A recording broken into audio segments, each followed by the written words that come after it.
دنیا بھائی جان پوری کی پوری نقل ہے، ہر چیز نقل ہے، سب کچھ. ہمیں بچپن سے بتایا جاتا ہے کہ نقل بری بات ہے. پرچے میں سامنے والے کی گردن تک سر اٹھا کے بندہ دیکھتا نہیں تھا اور بچہ چیختا تھا میس یہ ارسلان کی نقل کر رہا ہے. سارے پیپر سر جھکائے کاٹنے پڑتے تھے. پھر بڑے ہوئے تو اسائنمنٹس کی باری آ گئی. اس میں بھی یہی تھا کہ میری اسائنمنٹ احمد جیسی نہ ہو، احمد کی بلال جیسی نہ ہو، اور بلال کی ظاہری بات ہے ہم دونوں سمیت پورے کلاس جیسی نہ ہو. وہ آسمان ختم ہوا تو تھیسس کی کھجور میں جا اٹکے. ادھر مسئلہ اور زیادہ تھا. موضوع کوئی بھی ہو لیکن پوری معلوم تاریخ میں کسی نے اس پر مجھ جیسا کچھ لکھا ہو اور نہ کل جہاں نے گوگل پہ ایسی کوئی ریسرچ بھٹکتی پھرتی ہو.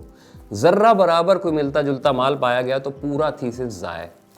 اردو ادب میں بھی یہ جھگڑے بہت زیادہ ہیں. فلانے شاعر کا شعر فلانے کی نقل ہے، اس ادیب کا افسانہ اس انگریزی ناول جیسا ہے، یہ ناول پولش ادیب کے افسانے کو پھیلا کے لکھا گیا ہے. فلموں گانوں کا معاملہ ویسے آپ کے سامنے ہے. اپنا علاقہ بھرا ہوا ہے ڈٹو کاپی مال سے. فیس بک اور ٹویٹر پہ بھی دانشور دھاڑے مار کے روتے ہیں اور کہتے ہیں فلاں نے میرا سٹیٹس چرا لیا. جس نے پہیا پہلی بار ایجاد کیا اسے گول پتھر دیکھ کے ہی خیال آیا ہوگا. اب تک کتنے پہیے ہم لوگ یوز کر چکے. کبھی احمد نے کہا کہ میرے پہیے کی نقل ارسلان نے کری، یا کسی چلتی گاڑی کو دیکھ کر آپ کو لگا ہو کہ اس نے تو بالکل ہمارے پہیے کاپی کر لیے. آپ کے منہ سے جو لفظ نکلا وہ اب کائنات کا حصہ ہے. جو بات سامنے والے نے کی وہ آپ کی یادداشت کا ٹکڑا ہے، اور جو موسیقی آج سے ہزاروں سال پہلے پہاڑوں میں کوئی جنگ جیتنے پر بجائی گئی اس کی بازگشت کے باریک ترین حصے آج بھی ریڈیو ویوز کی صورت میں بھٹکتے پھرتے ہیں. کوئی بات ایسی نہیں جسے نیا کہا جا سکے، کوئی خیال ایسا نہیں جو پہلے کبھی کسی نے سوچا نہ ہو، کوئی کہانی ایسی نہیں جو پہلے سنائی نہ گئی ہو یا واقع نہ ہوئی ہو، کوئی دھن ایسی نہیں جس کے حصے کبھی بجے نہ ہوں، اور کچھ بھی ایسا نہیں جسے نیا کہا جا سکے. آپ کو اجازت ہے میری تحریر اپنے نام سے چھاپ لیں، ایک دم کھلی اجازت. میرے کسی بلاگ سے کوئی حصہ اٹھائیں اور اپنے اسٹیٹس میں پیل دیں، نیچے اپنا نام لکھ دیں، جو مرضی کریں. سوال یہ کہ میں اس پہ ملکیت جتانے والا کون ہوتا ہوں؟ تحریر کا خالق؟ لا حول ولا قوت. خلق تو ہو چکا بھائی سب، اب تو بس جو چل رہا ہے وہ کاپی ہے، سراسر کاپی. میرا تعلق اپنی تحریر سے بس اتنا ہے کہ الفاظ کا وہ ربط جو سب سے پہلے میرے دماغ میں آیا اور میں نے اسے لکھ دیا اور پڑھ کر سنا دیا. بات منہ سے نکلی، سوشل میڈیا چڑھی، کتاب پر اتری، تو اس کے بعد میں کون؟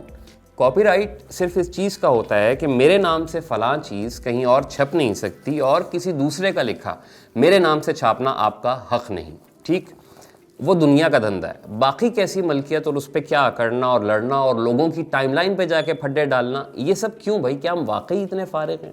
اگر آپ کو لگتا ہے کہ آپ کے ہاتھوں کچھ نیا اس دنیا میں ہونے بھی جا رہا ہے تو جب وہ ہو گیا تو پھر اسے سب کے سامنے نہیں لائیں گے تو بھیا وہ کسی دوسرے کو پسند بھی آ سکتا ہے. کتنی ملکیتیں پال کر کتنا ہلکان ہو سکتا ہے انسان. ایک برانڈ، ایک ڈیزائن، ہزاروں سوٹ، اب کیا دنیا میں سب نقل خور ہیں؟ ایک کتاب لاکھوں کاپیاں، تو کیا آپ نقل نہیں پڑھ رہے؟ ایک قانون اور کروڑوں لوگ اسی پہ چلنے والے، اسی کو رٹنے والے، گنے چنے طریقے عبادت کے اور ان کو ماننے والے دنیا میں 7.5 ارب لوگ. سب کچھ ایک دوسرے کے جیسا ہے، اوریجنل کچھ بھی نہیں ہے، کہیں بھی نہیں.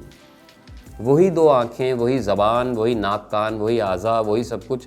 تو کیا جو بچہ آپ پیدا کریں گے وہ اصل ہوگا؟ باقی دنیا نقل ہے. سوچیں، سمجھیں.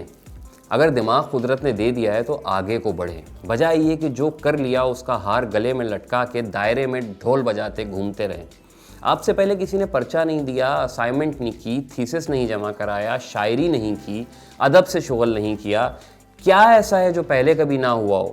وہی الف بے پے ہے اور ان کی ترتیب ہے، اور آپ ہیں اور دنیا ہے، اور سمجھدانی کہتی ہے کہ آپ تخلیق کار ہیں اور آپ کا چوڑے میں رقص ختم نہیں ہوتا.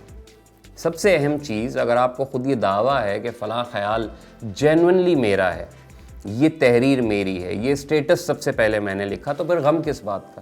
ایسا کیسے ہو سکتا ہے کہ دوسرا نقل کرے اور آپ سے پہلے کر جائے؟ چل پل بابا، ریلیکس. اسکول کالج والوں کو سمجھائے کون کہ ابو بن ادم کی سمری اگر 50 بچے لکھتے ہیں اور 20 نے لکھی فروخ دورانی والی، 10 نے کلائمٹ جان والی اور باقی 20 نے احمد ندیم والی، تو چیٹنگ تو یہ بھی ہوئی کہ نہیں؟ اگر میرے اور آپ کے تھیسس میں ریفرنس بکس ایک جیسی ہیں تو یہ نقل نہیں ہوگی کیا؟ اور جس طریقے سے تحقیق کی جاتی ہے، کنٹرولڈ انوائرمنٹ کے ریسرچ میتھڈ ایک جیسے نہیں ہوتے کیا؟ کچھ سوال اصل میں جواب ہوتے ہیں اور بہت سے جواب مل کر پھر سے ایک سوال بناتے ہیں. سوال کو زوال نہیں ہے.